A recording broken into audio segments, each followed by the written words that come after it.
What? What? I don't know.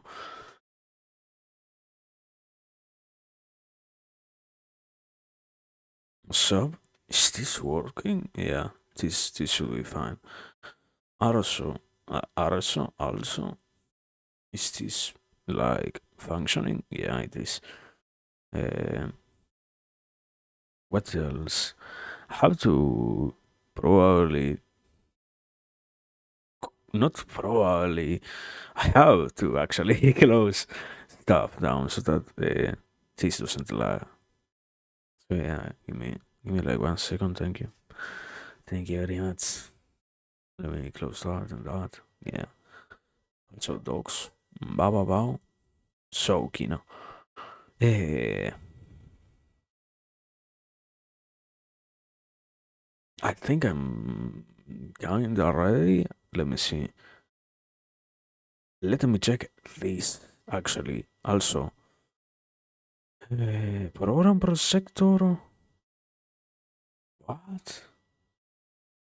What are all of these options? Anyway, what I this doesn't look at all. What is? Oh my god. I don't get it. I. Why does it look like that?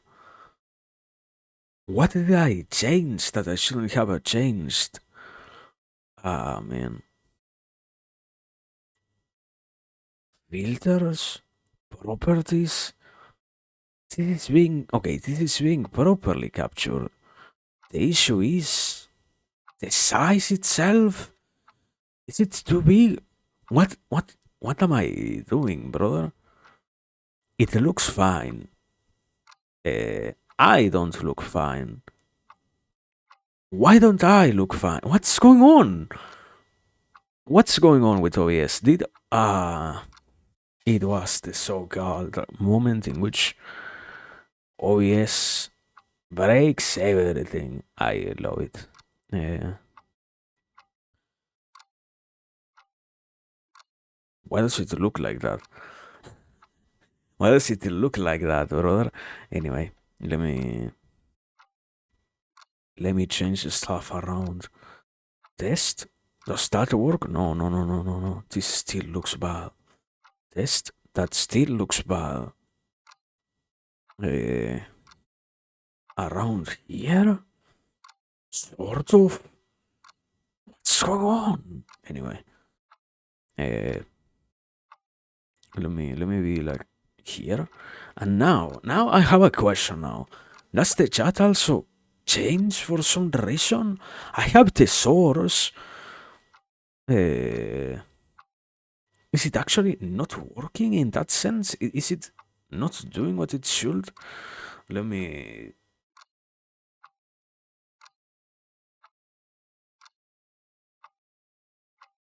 How does that look? Yes, and that? Yeah. That's fine? What? Uh, okay, I guess. No idea. Anyway, it works. Whatever it is that is happening, it works like that. No need to worry anymore. Whatever, brother. Welcome. Good evening. Good good night, everyone. Here we are another day to read. That's the whole story. I don't know. I guess I probably broke the stuff. Let me settings. Did it change itself or something like that? The preview. The thing that I am seeing, output video output. I have the same canvas size in both sides. Nothing changed there. I don't know. Anyway, uh, is it the studio mode? Let me. I fear breaking everything by doing that. Let me let me actually take a second. Um, is it like a good idea? No, wait. Oh my god. Why is this not working? What is going on with this? Exactly. What's the story? Why? Oh my god. How much text am I not showing? Is that enough? Uh, Not enough. There. Okay. Now we have a little bit of a bar below us. That works better. Sort of better. Let me. There. It's. I cannot see you, brother. I. Can we deactivate studio mode for a second? Now, wait. Now you are seeing what I am seeing on my own stream, right? Let me check. What's going on with this? Why do I see it like that and you don't see that in your end? Why is this the thing that I am tweaking and you are not seeing that? What's going on? What is actually going on? What?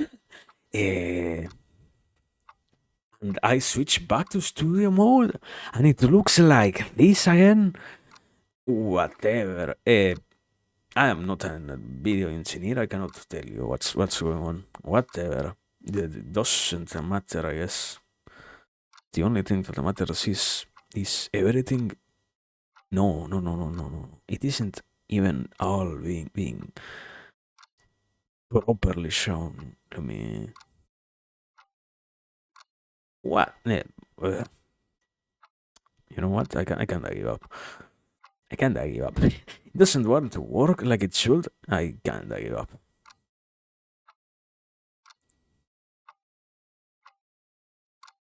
No, I had it. I had it and I changed it. And now it doesn't work. I hate this. Anyway, there it is. There it is. There it is, sort of. I think so. Anyway, uh, everything is incredibly weirdly placed. Why? Mostly because this is not like going the way it should for some reason. So yeah. Anyway, here we are. That's besides the point. I don't know. I probably broke something on my own end and I didn't. Sorry, realize.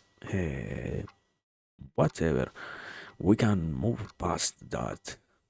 Also, why do the preview and the program not much?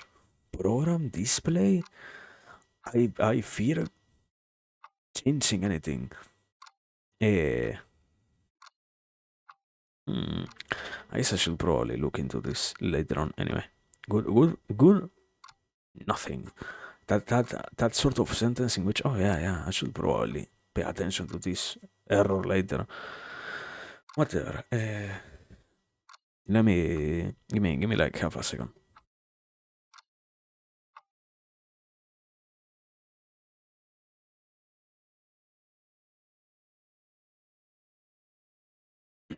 Okay, now we can say that we probably started. Good evening.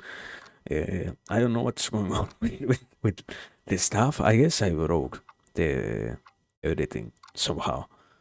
I What a sad thing to know that everything is probably broken. Whatever. The most important thing at the very least is audio, so that's fine. So that's something that we don't actually need to worry about. Everything else is still an issue, something to have in our minds. So yeah, today, what do we have in store for today? Mahabharata. Continuing to read the Mahabharata. That's the basic premise of today. And what do we have in the store? We were. What's what's the quick rundown of everything that has happened so far? I think I don't really remember. I think it was something like fights. That's most of the context of what I remember is fights. The hype of having the possibility of reading one of those many what would have seemed to be a well described fight, which in the end didn't lead to that much. That was sort of yeah, that's that was the essence of this, and that was sort of weird. I remember this last not paragraph, this last canto. I think it is 204 or something like that, or yeah, 203. This last canto was, as always, the final one before we left, and it was like literally just one one line of fighting, I guess, or one real line of fighting. But the point itself is, anyway, we are continuing with the analysis of what has been happening in terms of the Pandavas, their family, their whole experience to get a revenge, to get I don't even know what's the proper term. Is it that they are getting vindicated? Is it that they are actually getting revenge? What are they after? I don't exactly know, but yeah, whatever it is that they are going for, whatever it is that they are moving themselves towards, that's being put in motion, and it's, I guess, happening. As always, we will have to see what happens to reach any conclusion. Wow, but yeah, that's the gist of this, basically. So yeah, good good morning. Time to keep reading. After that, as always, we will stop, think about the idea itself a little bit, and move on. I don't know. For probably for today, the goal is around like I don't. If I have to be honest in terms of expectations, I guess to get to Canto like 210 probably will be a nice point. Assuming that the cantos are not all incredibly long. If they are, which can happen, I don't really read the text before coming here, so no idea. Um, Maybe it won't be until 210. The point itself is, I don't know, I guess 20 pages or so. That's everything I'm asking for. After that, I'm happy. So yeah, um, let's start with this. And also, yes, sorry if I start coughing too much. I still I don't even know what I. Yeah, today I had issues actually, but nothing that actually stops us from reading. So let me start anyway. Markandeya Samasya Parva continued. By Sampayana said, Yudhishthira then asks the illustrious Markandeya a difficult question about Dharma. He asked, Holy One, I want to hear about the high and excellent virtue of woman. I want you to tell me, Brahmana, about the subtle truths of Dharma. By divine ordinance, the sun, moon, wind, earth, fire, once father and mother, and once Guru appeared to us as living embodiments of God. All these are worthy of reverence. So too is the woman who faithfully adores one Lord. The worship that chaste wives offer to their husbands seems to be fraught with great difficulty. Worshipful one, speak to us of the virtue of chaste wives who have their senses and hearts under perfect control and look on their husbands as gods. This cannot be easy to do. The worship that sons offer to their parents and that wives offer to their husbands seems difficult. I do not think there is anything more formidable than the stern virtue of chaste woman. Brahmana, the dharma that good women discharge with care and the conduct of good sons towards their parents must be the hardest to observe. A woman who is devoted to only one Lord, a woman who always speaks the truth, a woman who carries a child in her womb for a full 10-month term, there can be no conduct more arduous, O Brahmana, than hers. Women give birth to their children at great risk to themselves and with intense pain, and then raise them with great love.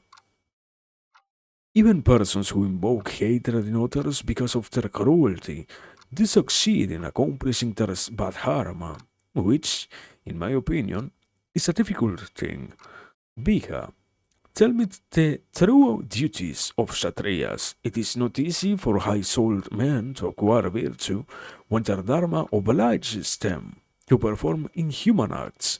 Holy One, you have the knowledge to answer all questions, and I wish to hear you speak on these subjects.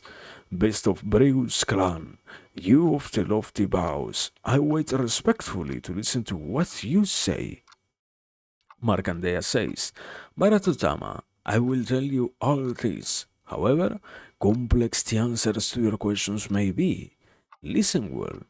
Some regard the mother as the superior parent, some the father. It is the mother that gives birth to and rears the child, which is more demanding than the father's role. Fathers wish for children by observing Vratas and by tapasya, by worshipping the gods, by the reverence shown to them, by bearing cold and heat, by mantras and by other means.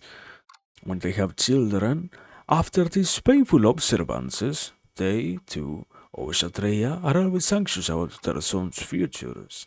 Bharata, both parents desire fame, success, prosperity, progeny, and virtuousness for their sons. The good son is he who realizes these hopes of his parents.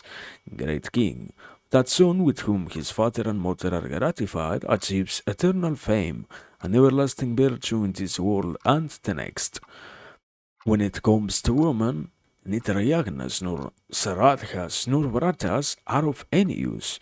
The only way they can attain the bliss of Swarga is by serving their husbands. Yudhishthira, bear this in mind while I tell you about the chaste woman's dharma. Yeah, that's like everything until 204. Wow. I don't know. I guess it always makes me question to some degree how interesting all of this analysis is in a certain degree because I don't know. I don't it's hard to know to be so subjective with what one is reading, but yeah, I guess the easiest explanation is always all of these functions are there just to allow the systems that they are accustomed to having to persist, to prevail. It's not actually that they care so much about anything of this sort of, oh, yeah. You know, the woman and their function and their importance, but rather into a certain level. I think suddenly everything else was already given or was already decided. Then they came to the conclusion that they also had to include the figure of the woman. So suddenly there is literally no case or no proper separation in terms of what a female represents there. Women are women and nothing else here. So it's sort of annoying to observe that, I guess, to see that, oh, yeah, the man has either a Brahmana, a Kshatriya, a laborer, whatever it is that you are. You are not just a person, you're not just a guy. But on the other hand, yeah, the cultural value that is being attributed to the female position in itself is not one in which we find anything of true importance. It's just a role that was at the last minute, I guess is the proper expression, decided or defined as something, as anything basically. And yeah, that was very in itself, it makes, I guess, sense in terms of their culture and whatnot that they had to record all of these things. It seems like I don't know when you hear about, I guess, any sort of anthropological analysis, you always find things like, oh, yeah, in ancient cultures, what was predestined or most organized was the way in which we understood the necessity to possess um, inheritors to our bloodline and whatnot. So at least they give the woman that position, but everything else is sort of not non-existent, I guess. But I don't know. Yeah, it's in itself it's complicated. Those are not those. These are some values that truly do not apply with the West. Are we the West? Yeah, with Western civilization and whatnot. So it's a lot harder to properly get what is the point in terms of the idea that is contained within the text itself or that could be extracted if we are to stop and try to analyze it with a more observant eye, so to speak. That's not such an easy task to perform, I guess. But yeah, I don't know. It's interesting. As always, it's interesting, and the most honest part of this is it, it is kind of necessary. It's not so much of an obligation at this point. I'm convinced that it is not 100% required for anyone to read the whole Mahabharata if they want to get to stuff like the Bhagavad Gita and whatnot, but at the very least, to get to do, even in these cases, an analysis of what is being uh, proposed, you'd to slowly be capable of honing your own capacity so that when even more important things get said, you have already had the possibility of seeing if you can at all analyze it or not. Because, yeah, I don't know. It's not truly that this one canto or this one section matters, but rather in the whole sum of things, to skip some parts is rather damaging in that sense, I guess. But yeah. Also,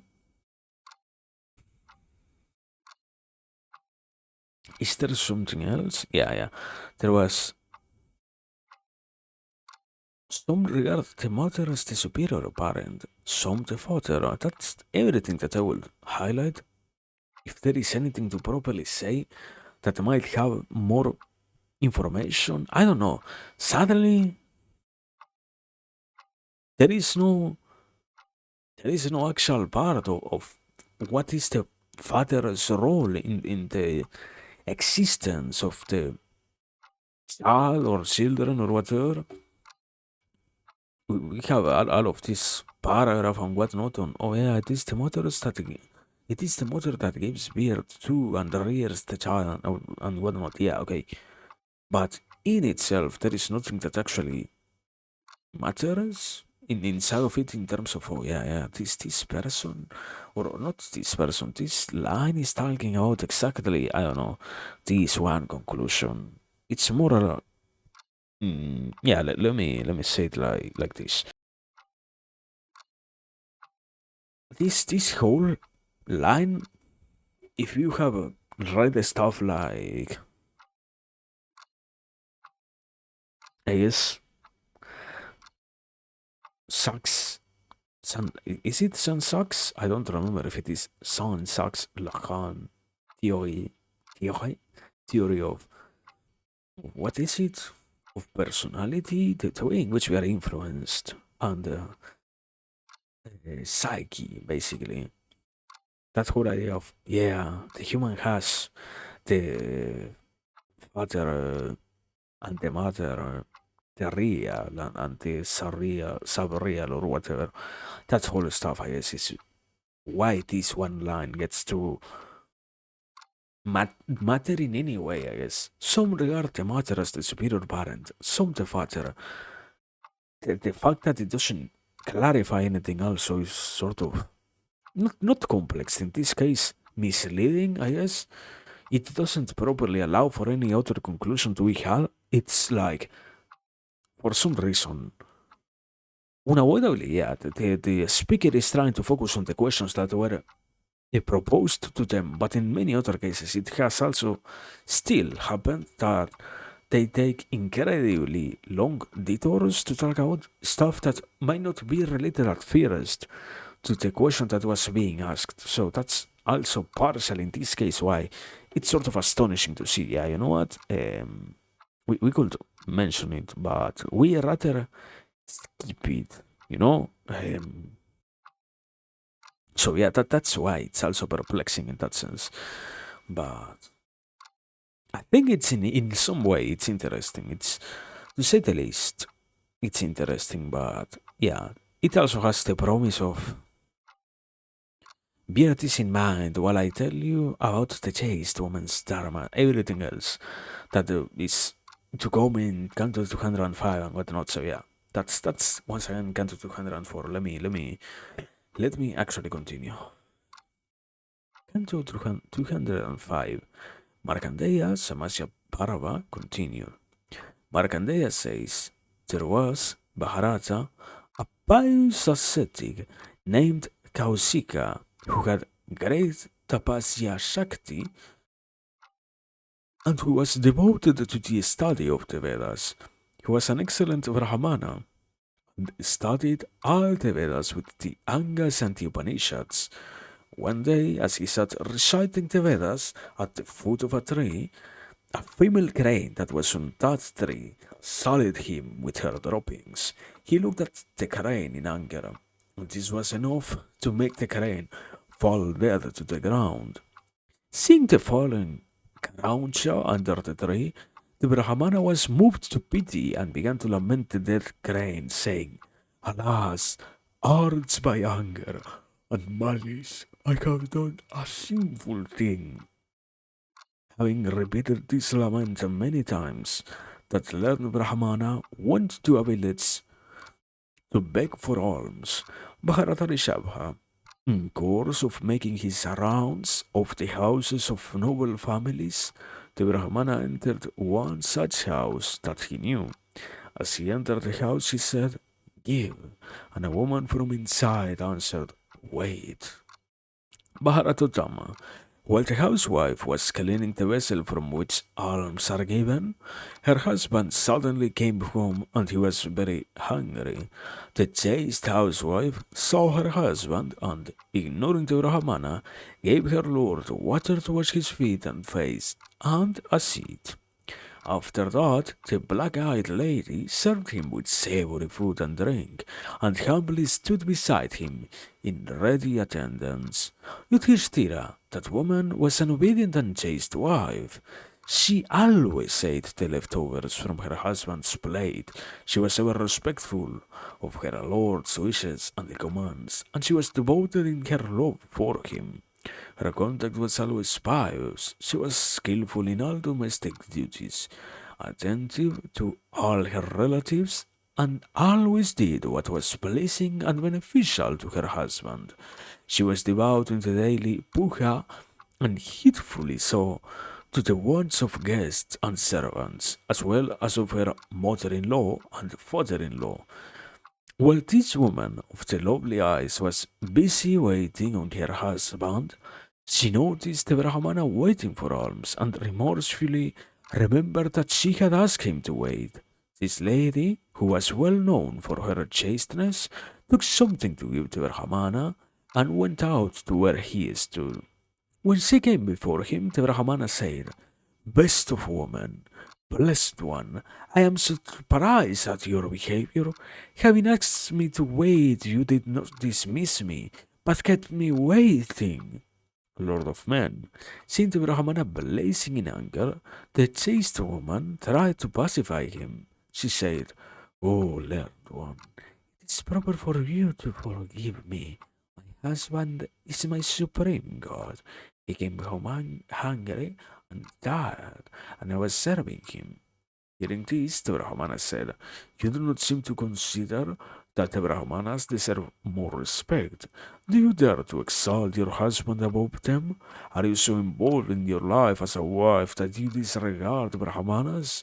Indra himself bows down to them, let alone humans on earth. Proud woman, do you not know this? Have you never heard that the Brahmanas are like fire and can consume all the earth? The woman answered, I am no Shikarain, O Rishi. You that are endowed with the wealth of Tapasya, cast off your anger, and rage as you are, What can you do to me with your angry looks? I do not disrespect Brahmanas. Blessed with great souls, they are like gods. Oh, sinless, if I have been remiss, you must forgive me. I know the mental energy and pride of wise Brahmanas. Their anger made the waters of the ocean salty and undrinkable. I know also the power of munis whose souls are under complete control.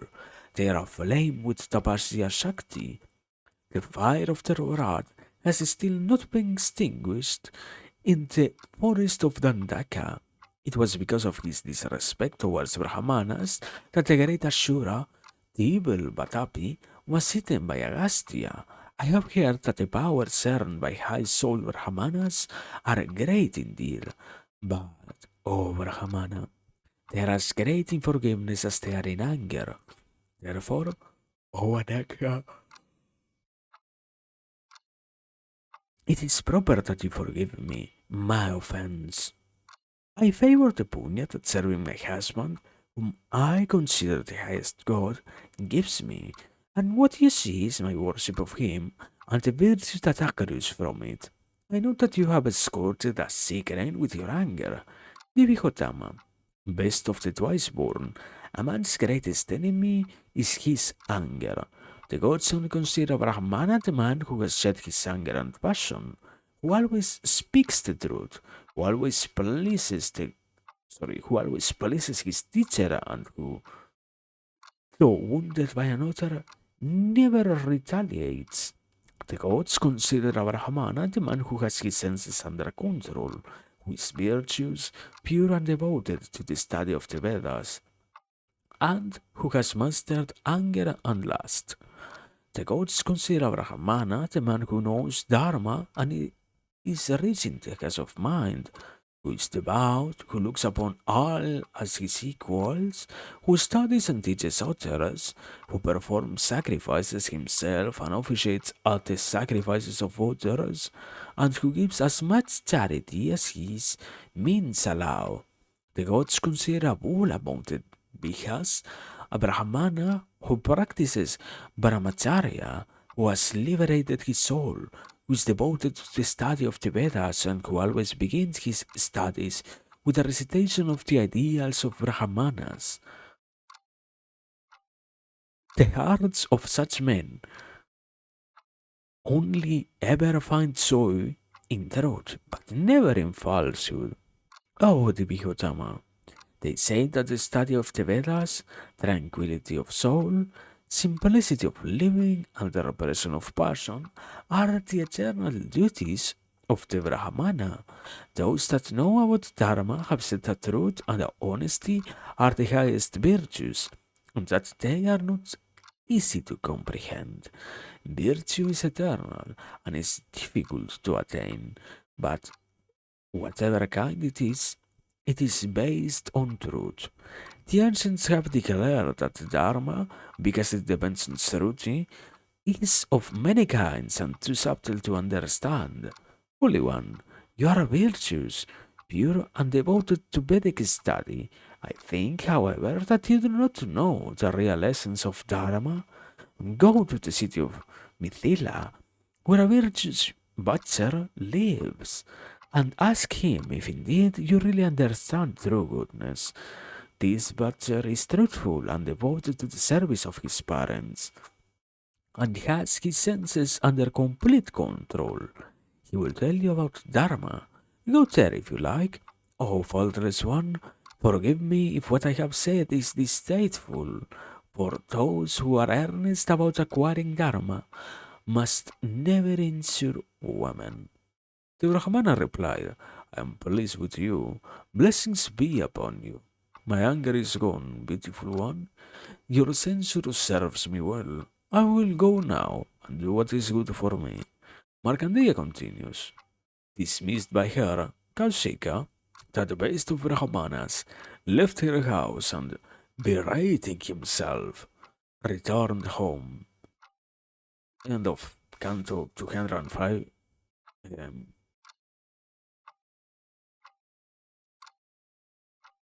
hmm. The question is, what's the most particular important point in all of this. I guess I think the whole idea is sort of comprised this your censure serves me well. I will go now and do what is good for me. I think that is partially the most important thing, the most important idea being contained within all of this text, or all of this canto, to say the least. It seems to be that, yeah, going back to what I was talking about before, uh, women are relegated to a different position than that of men. Therefore, what is that position? In this case, it is to be the censors of their husbands, the people that they say they are going to dedicate themselves to. Also, I don't know exactly how much all of this works in different terms and ways of existence and whatnot, because there is something very weird, I guess, very intriguing to observe, and that is how somehow it seems to be the norm that, yeah, um, these people, this all of this stuff is basically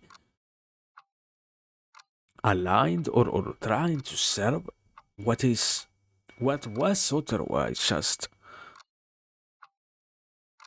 the issue of a character, a female character committing a mistake, and it's more along the lines, yeah. Unavoidably, any kind of a story that is being narrated supposedly contains a purpose, even if in some cases we cannot realize it at a first glance. I think unavoidably most of the things that are being talked about in the Mahabharata itself are traditions of sorts that are being inherited for the future generations. I think it is the easiest mode of understanding that yeah, that's why it is in a certain way an epic that contains so many fantastic narrations about things. I think one of those things in itself is how we can see, for example, how this woman itself talked about different qualities of a Brahmana and what a real Brahmana is and whatnot. And inside of that, there is also another interesting thing, and that is how somehow it seems to be. Let me. Yeah, yeah. It seems to be that due to how it is necessary to be capable of justifying the one position that is attributed to females, so to speak, this whole story is created. That's just a beginning. I guess it's not really a big statement in terms of revolution or anything like that. It's more along the lines of just a simple reality and a simple and unavoidable reality, not much more. But at the same time, still, it is perplexing to see that, yeah, the way in which they do so is through such a long narration and through such a difficult mode of trying to reach the conclusion in terms of, oh, yeah, yeah, you know what, um, women are just taking as this and whatnot. I think it's complicated to be capable of saying it directly in terms of the correct choice, but I think it might as well fall under that category of absolutely unmentionable rules that exist. It's like, yeah, maybe at some point we find ourselves having way too much of a biased selection of, oh, yeah, yeah, the guys get to have all of these choices while the female, on the other hand, doesn't get to have any.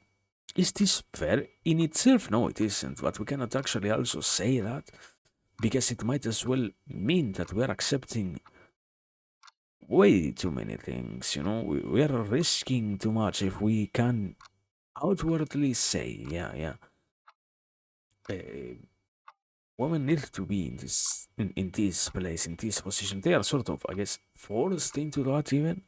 So yeah, we can, instead of doing that, generate this whole other fantasy, and that will be easier for us. That will be better. But yeah, I don't know. I don't know. It's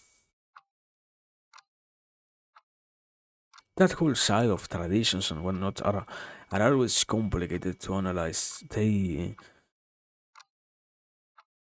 require too many skills that I don't usually find or have myself even developed that sense of yeah, an analysis, a contextual analysis for things that seem to be premeditated in the way in which they are done, not for the sake of somebody winning over others, but rather for the sake of just making it be that some people unavoidably gets to have some more control than others. But yeah, I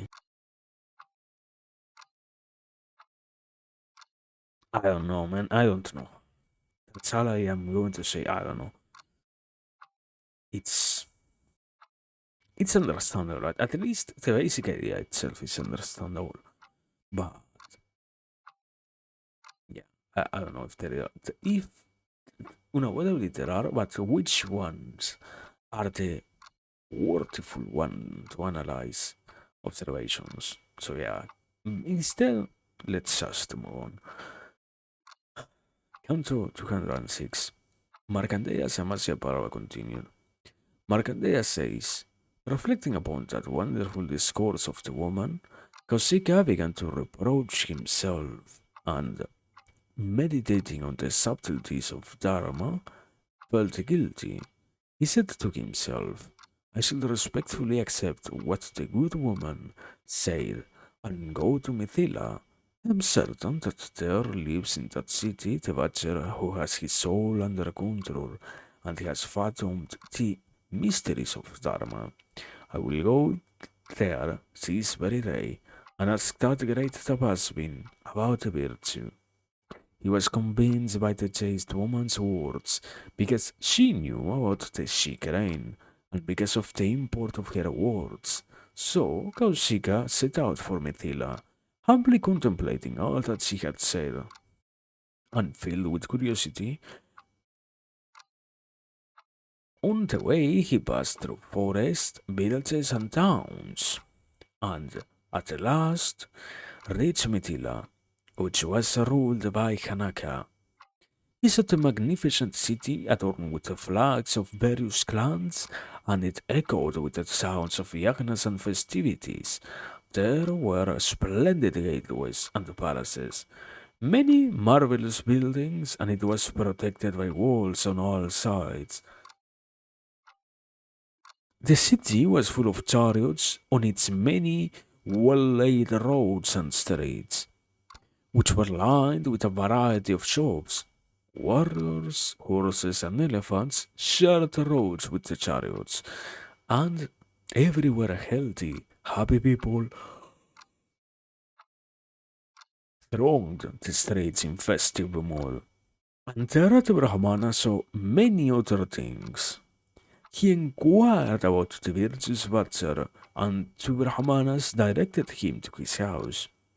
He went there, and the Brahmana saw the Shaunika in his yard, selling venison and buffalo meat.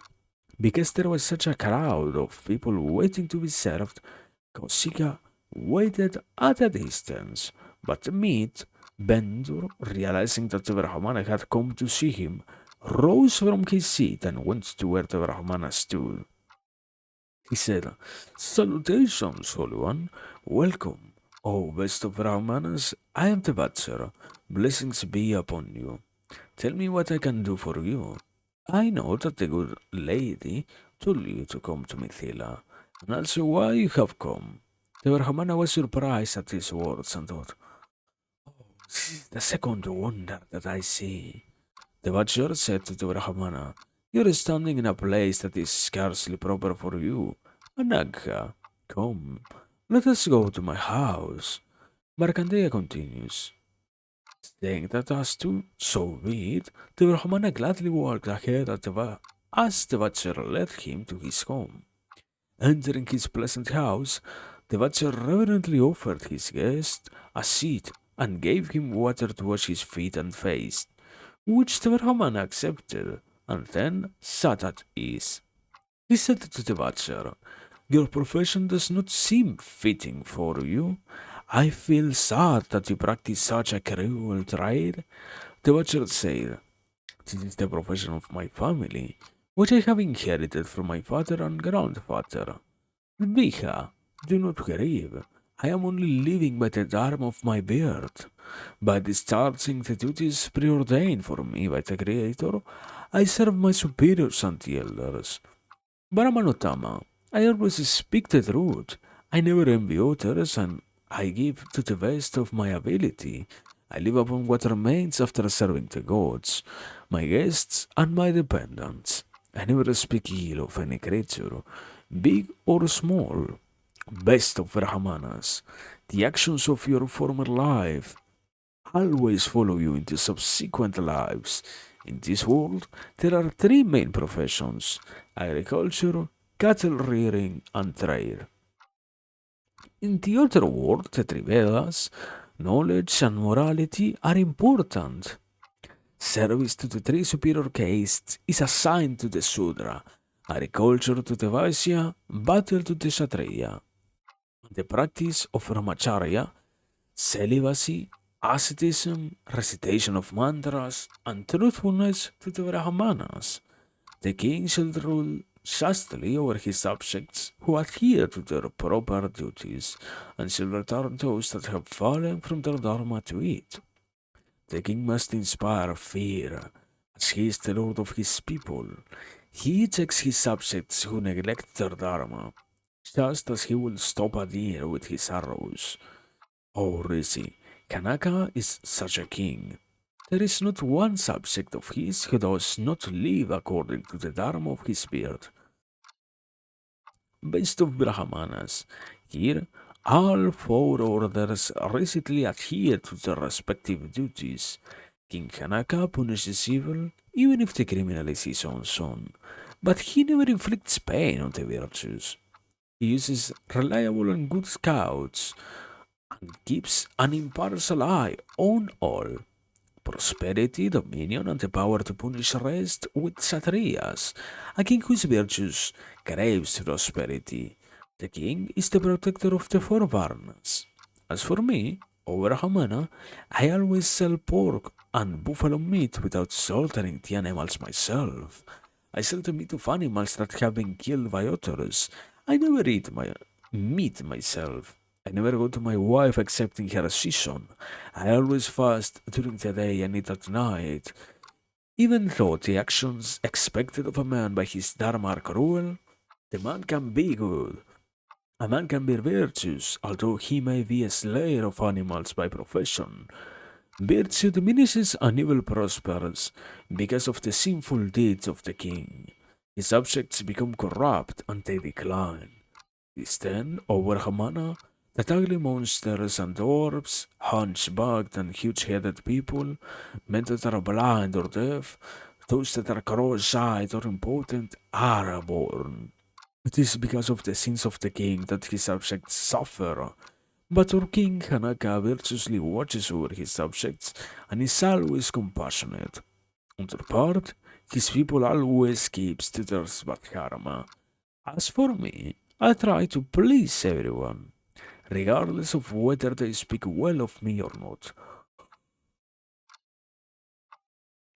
The king, that, the king that lives in accordance to his dharma, who is always righteous and honest, who has his soul under control, and who is always prepared and earnest, need not depend on anyone for support.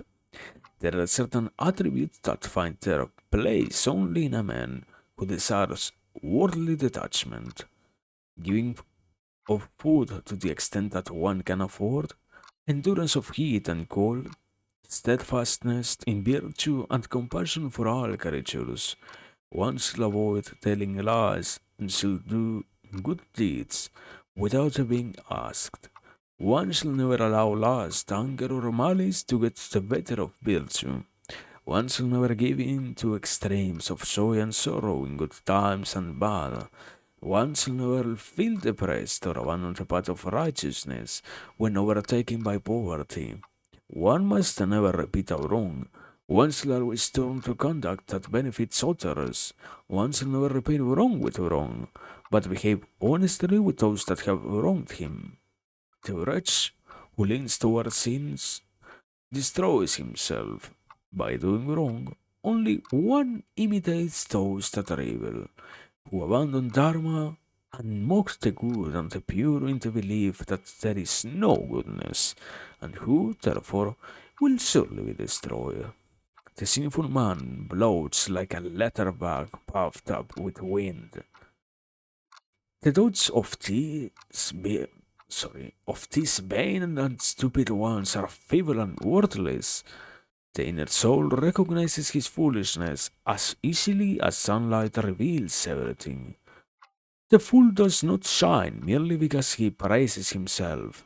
The learned man, however, even if he is not good looking, shines by not speaking ill of others and well of himself. However, there is no person in this world who has all these attributes. Repentance washes away the sin of the wrongdoer. The determination never to repeat the sin saves him from future sin, as surely as the methods prescribed by the scriptures. This is the sorority of virtue. The sacred recite the strictures. The good man who commits a sin unknowingly can destroy the sin, for his virtue cleanses him of the sin committed in ignorance. After committing a sin, a man shall no longer consider himself a man. Man cannot conceal his sins. The gods and the man's conscience see what he does. The person who, with piety and without hatred, conceals the errors of honest and wise men, as he would hide the holes in his clothes, finds salvation. What? Conceals? Eh, Anyway, if a man seeks redemption after having committed a sin, he is purged of all his sins. He looks bright, like the moon emerging from behind clouds. A man who truly wants redemption is washed of all his sins and, renewed, shines again like the rising sun dispelling the darkness of the night. Oh, the Vihotama, it is temptation that is the basis of sin. Men that are ignorant commit sin by giving in to temptation. Sinful men generally put on a cloak of virtue, like a whale whose mouth is hidden by grass. Outwardly, they seem to be self controlled and devout. They preach virtue, which, coming from them, is meaningless. In fact, they are anything but virtues. Markandeya continues. At the butcher's words, that wise Brahmana asked, how will I recognize true Dharma? You are blessed, and I want to hear this from you. Best of virtuous men, tell me what you know. The Vacha replied, five secret ingredients make up Dharma: yagna, sacrifice; dana, charity; tapasya, asceticism; the Vedas; and satyam, truth. Having quelled lust and anger, pride, avarice, and crookedness, they that delight in Dharma for Dharma's sake are the truly virtuous and praiseworthy. Those who perform sacrifices and study the Vedas have no other way of life than Dharma. They follow only righteousness, and this is the second attribute of the virtue.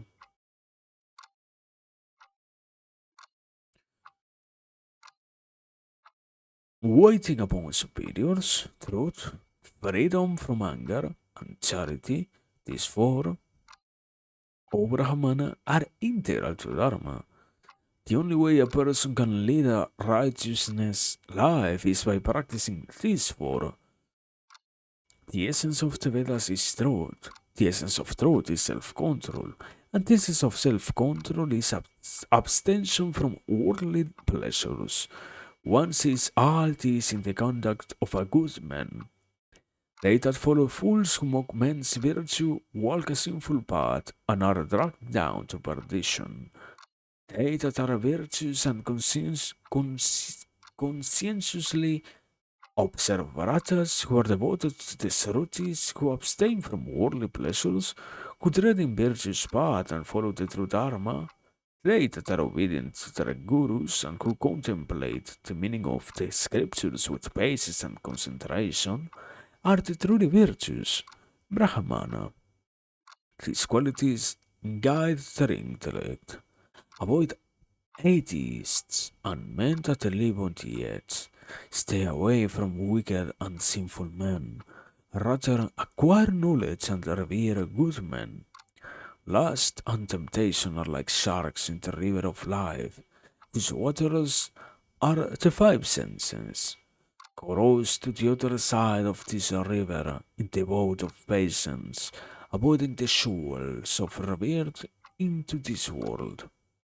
The Supreme Dharma, consisting of the exercise of the higher intellect and dhyana, when gradually added to virtuous conduct, becomes revealed in beauty, like colored dye on white fabric. Truthfulness and non-violence are benign qualities. Of this, non-violence is a cardinal virtue, and based in truth. The mind works effectively when the foundation of its activity is truth, the noblest value. Pure conduct is the characteristic of all good men. They that are distinguished for saintliness are men of Dharma. All creatures set principles for themselves based on their inherent nature. The sinful man, who has no control over himself, acquires lust, anger, and other vices. It is an immortal truth that virtuous actions are those that are founded on justice. Also, sages have declared that all deviant conduct is sin. Those who are not swayed by anger, pride, haughtiness, and envy, and those who are quiet and straightforward, are naturally virtuous in conduct. Those who are diligent in performing the rites prescribed in the three Vedas, who are wise and of pure and good conduct, those who exercise self-restraint and are attentive to the needs of their superiors, are men of Dharma. The ways of great men like these are difficult to emulate.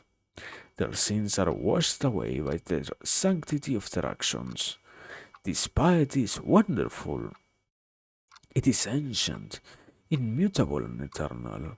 And wise men who lead lives of Dharma attain Swarga. Men who believe in God, who have no false pride, who are well versed in the scriptures, and who respect Bihas, the twice born, find heaven for themselves.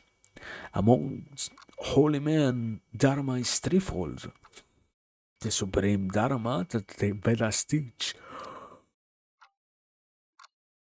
the Dharma that the Dharma Shastras preach, and good conduct, good karma, is the acquisition of knowledge.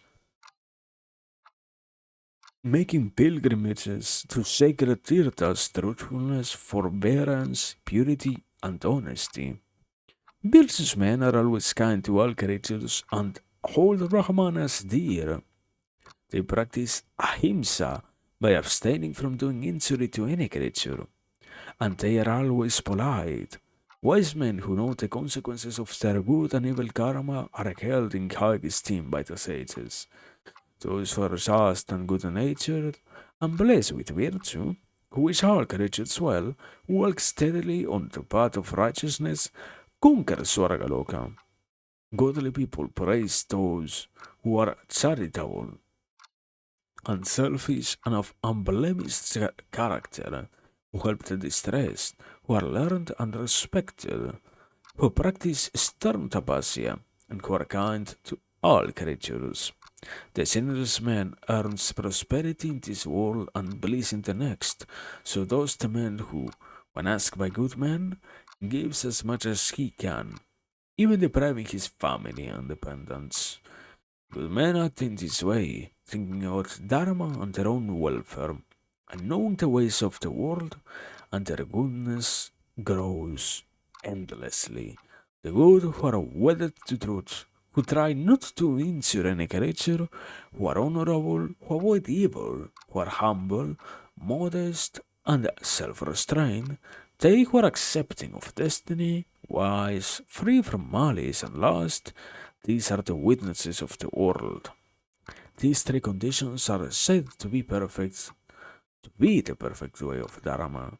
A man must not wrong another, he must bestow alms, and he must always be truthful. High souled men of honorable convictions and righteous conduct, who are kind to all and full of compassion, live this world with contentment. Freedom from malice, patience, peace of mind, contentment, pleasant speech, renunciation of desire and anger, conduct and actions disciplined by the dictates of the scriptures, make for pure goodness. Those who are steady in virtue follow these ways, and having reached the pinnacle of knowledge, and having learned how to distinguish good from bad, escape putting their souls in grave danger. Oh, great Brahmana, I have told you about Dharma, as I know it, and as I have heard, said the butcher, says Markandeya. So yeah, this is, what is this? Canto 206, I think? Or, yeah, 206.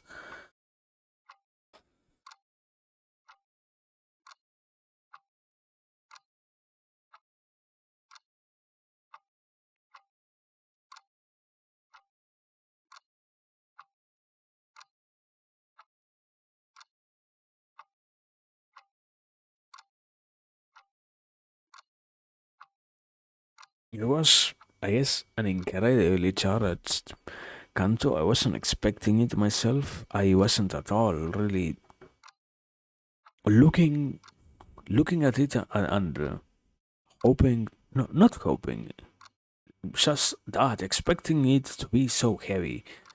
But it's good. It's good. It's, in essence, it gets to show a lot of stuff that we would otherwise not mention at all.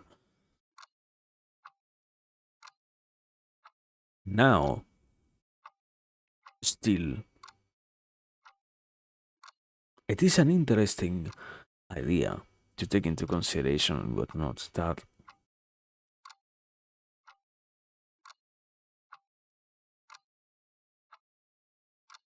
despite all of this being unaware about Dharma, being able of adhering to the proper way of life and whatnot, I was already thinking about it in terms of, yeah, this is the twofold answer that I don't know which one of the Pandavas was looking for, but yeah, it's in that sense informative, but at the same time, it's also one of those most dense in information in terms of other things that justify stuff. It's interesting to see how much of an interest in itself there was about being able of following other people, being able of following what supposedly should always be happening and whatnot. It's in all of those regards, it's interesting, it's perplexing to say the least, but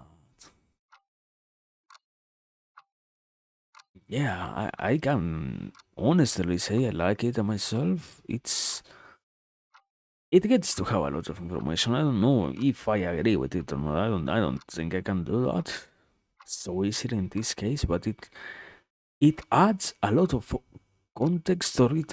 Probably at this point, more than anything else, it serves as a good reminder of what are the obligations of a person who tries to aim for a good enough position in existence. But yeah, that's that's about Dharma. Now, being honest, I guess I will do like one more. The question is also how incredibly long are these? No, yeah, this is only 3 pages, so we can do this one and properly analyze it And after that, we are wrapping up, man. For today, we are wrapping up after just that. Now, Canto 207. Markandeya Samasya Parva continue. Markandeya continues. Yudhishthira, the pious Vatsura, then said to the Brahmana, my actions are cruel, but, Brahmana, destiny is powerful and it is difficult to evade the consequences of your past actions. This is karmic evil arising out of sins I committed in a previous life. O Brahmana, I am always punctilious in avoiding evil. God takes away life. Well, the executioner is merely an instrument, and we too are karmic agents. The animals whose meat I sell also acquire karma, because they give pleasure to gods, guests, and servants when they are served as well prepared dishes, thereby propitiating the spirits of their ancestors. It is said that authoritatively, wow, it is said authoritatively that herbs and vegetables, deer, birds, and wild animals are the food of all creatures. King Sivi, the, sons, the son of Fushinaria, of great forbearance, reached heaven, which is not easy, by giving away his own flesh. In olden times, 2,000 cows and 2,000 other animals were slaughtered every day in King Rantideva's kitchen. He acquired unrivaled fame by distributing food with meat daily. Animals have to be sacrificed for the performance of the quarterly rites. The saying that the sacred fire is fond of animal flesh has come down to us from ages past. At Yagnas, animals are invariably killed by Brahmanas, and these animals, purged of sins, by the chanting of mantras, find Swarga or Dvika. If the sacred fire had not been so fond of animal flesh in ancient times, meat could not have become a part of our diet. As regards meat, this rule has been laid down by sages. Whoever partakes of animal food after having first offered it respectfully to the devas and the Pitters is not polluted by what he does, and such a man is not considered to have partaking of the meat in the same way that a brahmachari who has intercourse with his wife during her menstrual period is nevertheless considered to be a good brahmana. This law has been declared after deliberations on its proper propriety propriety, sorry. Divikotama.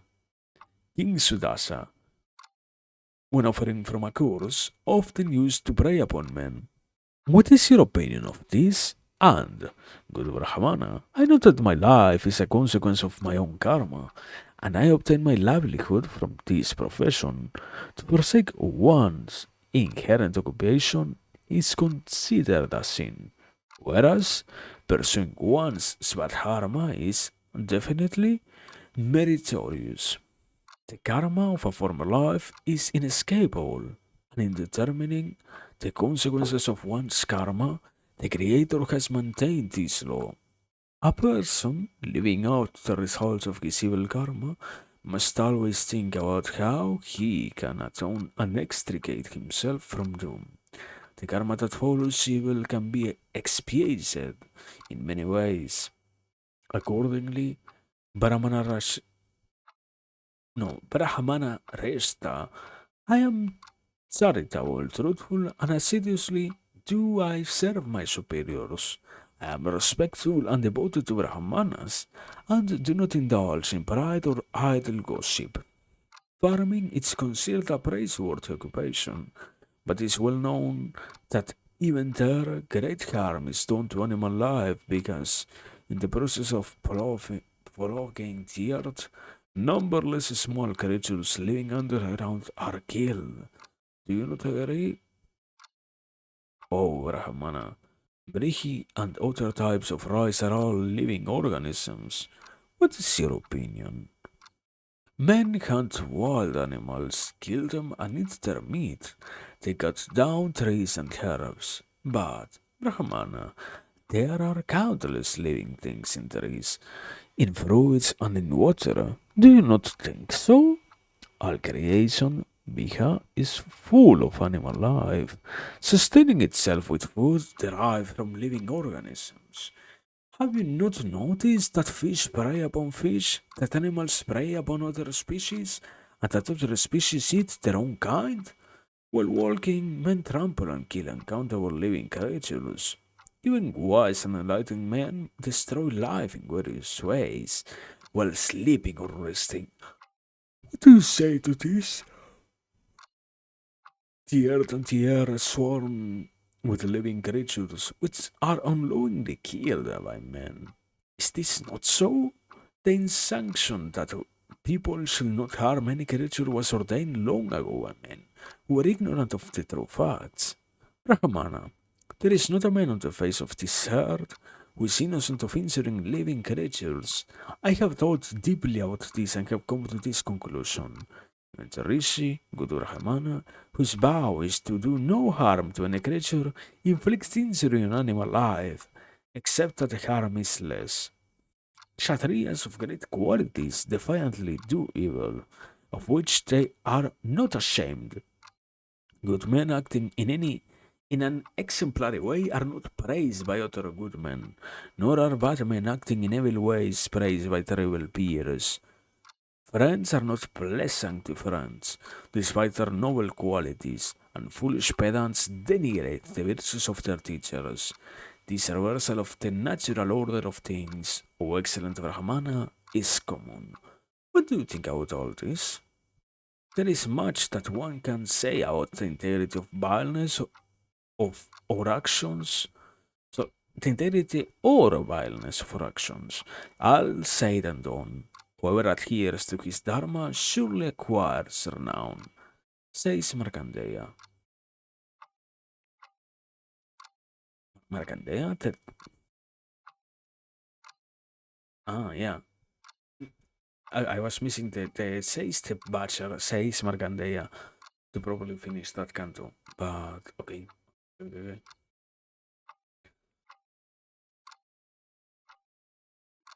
It's sort of complicated. I guess an easier breakdown of the whole argument is yeah, no matter how good you think you are, there is no perfect enough human being that is sort of a repeating enough theme in all of what the Butcher has been talking about. This idea of, oh, yeah, all of these qualities are necessary or are useful to attain proper karma, proper dharma, proper existence.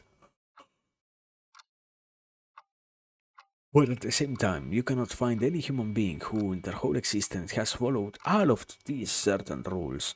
Now, in this case, it's oh, yeah. All the people, in some way or another, do harm. I guess one of the few things that needs to be clarified for the sake of making any better argument is why somehow even the Brahmanas, as always, Brahmanas are mm, the most important part of the living beings in this universe. So it's weird to see that even Brahmanas can do bad or can do harm to other living creatures when their whole idea is to not to do so. Not in terms of, oh yeah, they break their own word, but rather, while they are succeeding in doing such a thing, they are still damaging others. That idea is not well explained. It leads to way too many conclusions, and it's not or so to explain it furthermore, but at the very least, it's there as another addition. I think, yeah, also at this point, it should be like an obvious statement that what the Mahabharata seems to do is once they can construct a good enough argument, they go for that route of time to overwhelm the person who doesn't know with way too much information that needs to be analyzed, that needs to be broken down and whatnot. The arguments themselves are there, and it is a sensible enough idea, but I don't know if I can apply it in any way. I don't know if I can make it go anywhere besides what I'm just reading. Let's say like that. But yeah, I think it makes still sense, and also it is quite useful. But also, I don't understand the structure of so many questions, so many things that do not lead to anything else, I guess. That's sort of weird. That's sort of unsettling, I guess. But yeah, I don't know. Not complaining in terms of, oh yeah, this is horrible, but rather something quite disorienting, I guess. But yeah, yeah.